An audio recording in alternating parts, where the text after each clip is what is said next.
Picture a classroom where kids get paid cash to read books. It sounds like a genius hack, right?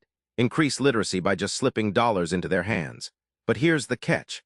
Does paying kids change the meaning of reading? Michael Sandel's What Money Can't Buy drags us into a world where everything's for sale, but some things just shouldn't be. How do we know where to draw the line when money gets involved? That's the puzzle.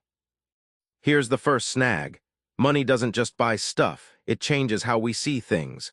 What happens when a market logic invades places it doesn't belong? Sandel kicks off with a real experiment. Some kids earned $2 per book they read, others didn't. At first, scores shot up, convincing schools to pay students for grades and attendance. But did this actually improve learning?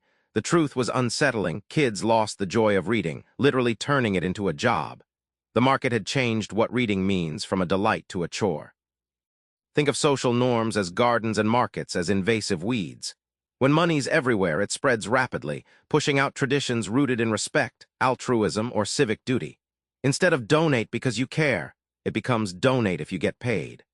Market values aren't just new tools. They crowd and choke out older, messier, but richer ways we've managed civic life. Fast forward a few decades, and we've drifted far from a market economy, where markets serve society, to a market society where almost everything is for sale.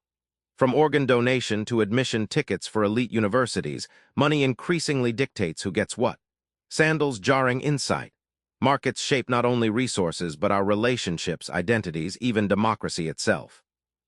Now imagine paying companies the right to poison the air we breathe. Sounds bonkers. Yet that's part of the modern market reality Sandel exposes. In the U.S., governments sometimes auction pollution rights to companies, carbon credits that let firms dump greenhouse gases legally. Sandel points out how this essentially sells a common good, clean air, to the highest bidder. When pollution becomes just another commodity, it erodes our collective responsibility toward the environment and future generations. Then there's the controversial practice of paying volunteers to test new drugs with serious side effects. Yes, money can persuade people to take risks they'd normally avoid. But Sandel asks, does cash corrupt the morality of self-sacrifice? When your health is bought and sold, it shifts from being a moral choice to a market calculation. Finally, think about hiring mercenaries to fight your wars, armies for hire. While it frees governments from direct risk, it also detaches wars from civic purpose and accountability.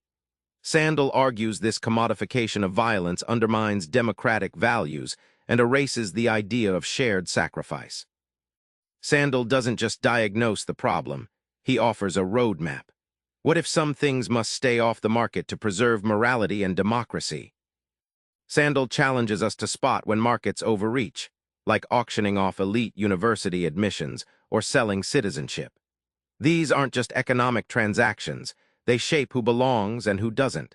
Recognizing these incursions is crucial before markets swallow our social institutions whole.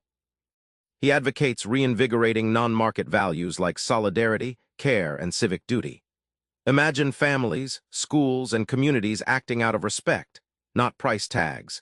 This revival enriches social bonds that markets can't replicate, healing the damage caused by relentless commodification. Finally, drawing moral lines is key. Sandel suggests societies debate openly which goods should be shielded from buying and selling.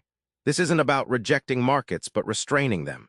It's a call to treat money as a means, not the master of our lives, protecting democratic ideals and human dignity. Remember those kids paid to read?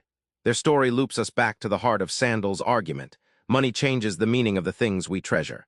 So next time you spot a price tag where it feels weird, pause and ask, should this be for sale? Try this. Identify one place in your life where a market has crept in and consider what you lose by trading money for meaning. Subscribe for more book summaries like this one.